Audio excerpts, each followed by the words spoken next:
Wahai orang-orang yang sedang mengerjakan puasa, kita semua yang berpuasa di dalam bulan Ramadan, hidup kita dicatat ibadah kita dikali lipatkan oleh Allah Subhanahu wa taala, dosa-dosa kita diampunkan oleh Allah Subhanahu wa taala, doa kita dikabulkan oleh Allah Subhanahu wa taala. فلذلك وجهوا وجوهكم إلى الله عز وجل بمغفرة مخلصا لمغفرته ولعتقه من النار. Maka dari itu jangan sia-siakan diri kita yang berada di dalam bulan suci Ramadan ini. Selalulah kita meminta kepada Allah, memohon kepada Allah, berdoa kepada Allah supaya dijauhkan daripada api neraka. أكثروا الدعاء المخلص في جوف الليل في رمضان. Perbanyak kita untuk selalu berdoa dan memohon memunajat kepada Allah, khususnya di saat-saat akhir-akhir malam, di ketika malam hari di waktu sahur. Perbanyak kita berdoa kepada Allah Subhanahu wa taala.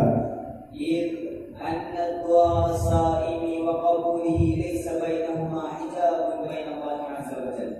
Dan karena doa orang yang telah melaksanakan puasa, doa mereka tak akan dikabulkan oleh Allah Subhanahu wa taala tanpa ada hijab lagi, tanpa ada penghalang lagi, doa mereka akan dikabulkan oleh Allah Subhanahu wa taala.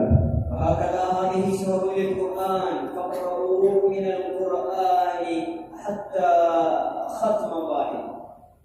Dan bulan Ramadan adalah bulan yang sangat-sangat dianjurkan untuk kita semua perbanyak membaca Al-Quran. Jangan sampai tidak khatam di dalam bulan suci Ramadan ini kita tidak menghatamkan Al-Quran. Hatamkan Al-Quran walaupun dalam satu bulan kita cuma bisa menghatamkan satu kali saja. Karena salafus salihun yaqra'una al-Qur'an fi hadhihi al-lail, yani fi hadhihi Ramadan khasatan law يضبط الوقت ويضبط الوقت لتلاوة القرآن. Orang-orang soleh sebelum kita, para ulama sholihin, mereka di dalam bulan suci Ramadan mengkhususkan waktu mereka untuk memperbanyak tilawatul Quran, membaca Al-Quran.